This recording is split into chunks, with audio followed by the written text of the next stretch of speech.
안녕하세요. 법무사 김청산입니다. 안녕하세요. 노무사 안은지입니다. 안녕하세요. 세무사 전영진입니다. 법무사 노무사 세무사 셋이 모여 모사 셋입니다.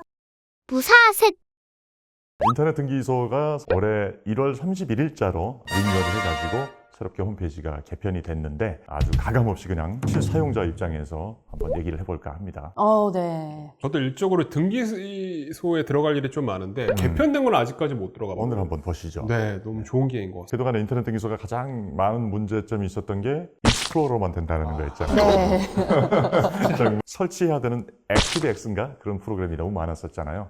인터페이스라고 하는 어떤 디자인적인 불만들이 굉장히 많았었는데 새롭게 개편된 홈페이지는 일단은 이제 브라우저를 가리지는 않는 것 같아요. 크롬이나 다행이네요. 스토어나 엣지나 다 되는데 이것 때문에 다들 말도 많고 이게 털도 많았죠. 이게 25년도 맞죠, 지금? 그러니까 말이에요. 대한민국의 홈페이지 중에서 대법원에서 만든 홈페이지들이 또 제일 구려요. 예산 문제 때문에 그런가 봐요. 그리고 법원은 또 아무래도 좀 보수적이고 안정성을 선호하고 그러다 보니까 변화에 빨리빨리 적응하지 않는 그런 습성이 좀 있는 것 같아요. 한번 들어가 보겠습니다. 네. 홈페이지 화면이 좀 깔끔해졌어요. 굉장히 그러네. 심플하네요. 네, 네. 디자인은 좋아졌죠. 맨 위에 보면 열람 발급이 있고 신청이 있고 등기 지원 서비스, 나의 등기 정보, 고객 선택 이렇게 돼 있고 하위 메뉴들이 뜨죠. 이런 구성 자체는 괜찮은 것 같은데요. 일단 법인 등기를 제가 하나 열람을 해볼게요. 뭐 우리나라에서 가장 넘버원 기업이라고 할 수 있는 삼성을 한번 떼볼까요? 뭐 관할 등기소를 선택하게끔 돼 있는데요. 모를 때는 전체 등기소를 해도 되고 서울중앙지방법원 등기국일 확률이 높겠죠. 법인 구분은 주식회사일 거고 삼성으로 할까? 삼성물산으로 할까? 삼성물산이요. 여기 있죠. 서울중앙지방법원에 본점이 있네요. 삼성. 살아있는 등기를 봐야 되겠죠. 자, 다음을 눌러보겠습니다. 일부만 선택을 해서 진행을 해볼게요. 권고 방법은 뭐 뜨는 게 좋겠고 한 주의 금액, 주식에 관한 사항들은 뜨는 게 좋겠죠. 기타 사항은 과감히 좀 빼버릴까요? 내가 보고 싶은 거를 체크하는. 그렇죠, 그렇죠. 일부니까 전부가 아니라. 그리고 임원들도 전부 다 뜨잖아요. 근데 여기서는 현재 대표에서 한 명만 선택을 하겠습니다. 계속 단계가 좀 있어요. 이 단계가 너무 많은 것도 좀 문제가 된다고 저는 생각을 해요. 주민등록번호를 뒷자리까지는 우리가 모르니까 당연히 미공개인 상태로 다음으로 진행을 해보겠습니다. 내려와서 또 다음이에요. 보여주고 나서 다음이라는 얘기예요. 이제 결제를 하는 화면이 떴어요. 결제까지 한번 해보겠습니다. 저는 근데 이거 네. 결제하는 것도 솔직히 좀 이해가 좀 안 되긴 해요. 어떤 부분이요? 어차피 다 공시가 되어지는 거라서 공간원 네, 쪽에 네. 이거를 굳이 돈을 내면서 봐야 되나?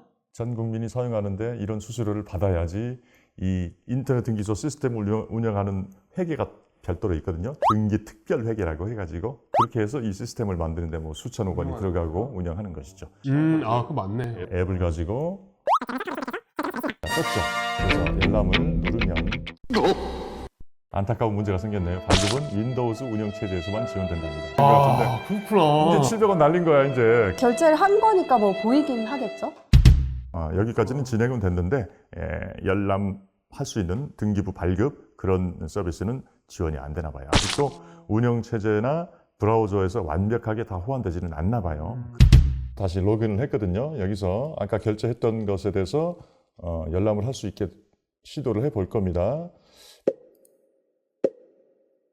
왜? 조회 여기 있네요. 그런데 내역만 조회가 되고 열람 완료로 뜨네. 재열람 됐다. 다행이다. 아니네 이건. 이거는 3월 13일. 예, 오늘 건 안 뜨네. 이게 순서가 뒤로 가야 세 되겠네요. 아, 네. 5월 5월 10일. 10일 여기 있다. 상세.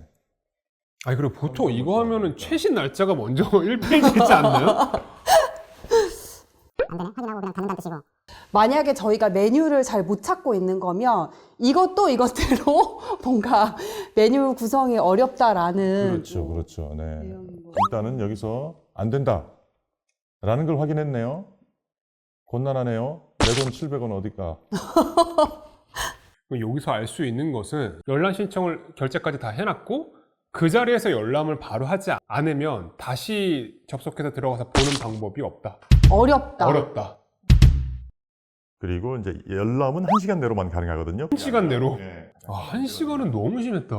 뭐 프린터가 고장 났다든지 다른 어떤 사유를 통해서 접속을 못 하게 됐을 때 그런 것을 돌려받을 길이 없다라는 얘기죠. 뭐 신용카드업 통해서 결제를 했으니까 그걸 우리가 책임져 줄 수는 없다 이런 식으로 나오는 경우가 되게 많다라는 게 한 시간이 넘으면 또다시 결제를 해야 된다는 건 좀 누가 봐도 좀 부당하죠. 열람용은 700원이고 발급용은 1,000원인데 열람용은 출력을 할 수도 있고 PDF 파일로 저장할 수도 있어요. 열람은. 네.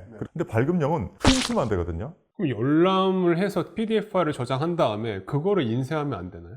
그러면 되긴 되죠. 근데 열람용이라고 적혀 있으니까 아. 발급용의 그- 효과를 인정을 안 그치, 해주는 경우가 있을 수 그치, 있다는 그치. 그 얘기죠. 옅은 색으로 이렇게 그렇죠. 표시가 되어 있지. 그런 문제가 좀 있어요. 그래서 발급용으로도 어쨌든 프린터 출력뿐만이 아니라 PDF 파일로도 저장할 수 있게끔 해주면 좋겠다라는 그런 아쉬움이 또 있어요. 그리고 또 하나는 부동산 등기와 법인 등기를 할 때 주소 입력 방식이 달라요. 그러니까 일반적인 대부분의 사이트에서 나오다시피 뭐 도로명 주소 검색을 해가지고 클릭을 하면 그것에 해당하는 번지수, 뭐 구 지번까지 포함해서 나오고 그걸 선택하면 될 거 아닙니까? 근데 법인 등기를 할 때는 그렇게 입력할 수가 없어요. 뭐 구와 동을 입력한 다음에 거기서 선택을 해놓고 그 다음에 또 뭐 번지수를 넣고 이런 식으로 서로 좀 일원화가 안 돼 있다는 게 가장 큰. 그러니까 한 번에 쫙 입력을 하는 게 아니라 가장 큰 문제는 주소를 우리가 입력을 할 때 예를 들어서 집 주소라고 치면 주민등록등본에 치면은 A동, B동, 뭐 몇 호 그렇게 적히잖아요. 부동산 등기를 입력할 때는 그걸 입력을 할 수가 없어요. 그 어떻게 입력해야 되냐? 대문자 A가 아니라 E 한글로 입력을 해야 되는 거예요. 이거 다른 사이트도 이래요. 건강보험 그 EDI 사이트도 네. 이래요. 정말 큰 문제라고 생각해요. 네. 인터넷 등기소만의 문제가 아니라 행정의 편의와 효율성을 위해서는 주소를 입력하는 그 방식은 전부 다 통일을 했으면 좋겠어요. 맞아요. 맞아요. 저 이거 너무너무 공감해요. 네. 저도 쓰면서 불편한 내용이 있기 때문에. 결론은 홈택스가 굉장히 잘 만들어진 프로그램입니다. 홈택스가 좀 제일 그나마 잘 만들어졌는데 그건 또 메뉴가 너무 많아가지고 그 다음에 최근에는 좀 많이 좋아졌어요. 그 무슨 설치 프로그램을 설치하라는 메시지가 가끔 떠요. 특히나 이렇게 발급이나 열람을 하려고 했을 때 자꾸 그걸 설치하라는 메시지가 뜨는 거예요. 몇 달 동안 계속 떴어요. 하나하나 할 때마다. 네. 매번 아니요 하다가 그래가지고 막 혼자서 막 욕하고 막 그랬었는데 최근에는 이제 그게 안 뜨긴 하더라고요. 다 까셨나 봐요, 이제. 아니 그 다운로드 하면 보면은 똑같은 파일이 막 열 몇 개씩 있는 거야. 그럴 때가 되게 많았었죠. 또 한 가지 큰 문제. 뭐가 안 되는 게 있잖아요. 그러면 전화를 해서 물어봐야 되잖아요. 흔히 말하는 고객센터. 그렇습니다. 네네. 근데 전화를 하면은 전화가 연결이 잘 안 돼요.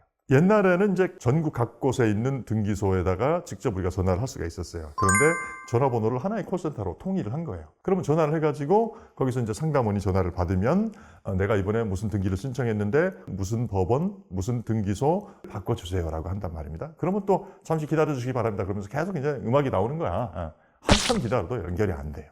상담센터를 좀 더 많이 둬야 되고 상담 직원들도 많이 둬야 되고 전화번호도 딱 하나만 놓지는 말고 여러 전화번호를 둬가지고 특히 이런 기술적인 문제일 때는 그것들을 맡고 있는 팀을 따로 운영을 해서 전화번호를 안내를 해준다든지 그래야 되는데 무조건 한 곳에만 전화를 걸어야 되고 또 감감무소식이고 미치는 거 환장하는 거예요 진짜. 청무사님의 이 업무의 고충. 진짜 올드하긴 하네요. 법인 등기를 신청할 때 그분들의 인감증명서를 첨부하잖아요. 아시다시피 근데 인터넷으로도 발급이 가능하잖아요. 그걸 등기소에서 안 받아줍니다.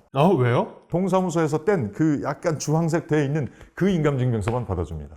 그 종이가 노란색. 네네네네. 근데 이거는 진짜 보수적인 이런 게 있는 것 같아요. 그러려면 그걸 만들지를 말든가. 물론 이제 발급 용도, 제출처를 정확하게 적어야지만 받아준다는 데도 있는데 등기소에 따라서 아예 전자민원창구에서 발급받은 인감증명서는 받아주지 않는 곳이 많이 있습니다. 이런 것들은 전국적으로 업무 매뉴얼을 만들어서 일선 등기소에서 서로 다르게 일처리를 하지 않고 분명하게 통일된 지침에 따라서 되게끔 하고 그런 것이 굉장히 좋을 텐데 그런 문제가 또 있습니다. 맞아요. 이런 게 진짜.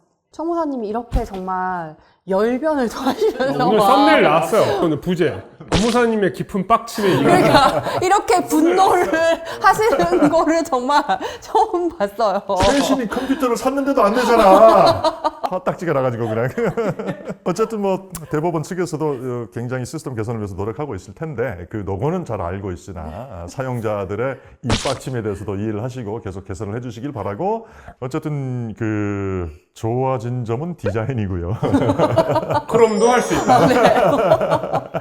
액티브엑스 많이 안 깔아도 된다. 뭐 그 정도인데 아직은 세세한 면에서는 사용자의 편의를 많이 신경 쓰지 못한 아쉬운 점이 많이 있습니다. 다들 고생이 많으신데 시스템이 좀 좋아졌으면 좋겠고요. 우리가 또 어떤 행정 업무를 보는 데 있어서 관공서에서도 그 사용자에 맞춰서 시스템을 개선하는 그런 것들이 좀 생겼으면 좋겠습니다. 맞아요. 홈택스가 진짜 잘 돼 있군요. 홈택스가 그래도 관공서 사이트 중엔 제일 좋은 것 같아요. 오늘 부족하지만 여기까지만 하겠습니다. 다음번에 더 좋은 컨텐츠로 찾아뵙겠습니다. 지금까지 법무사 김청산, 노무사 아는지 세무사 전현진. 셋이 모여 무사 셋이었습니다. 부사셋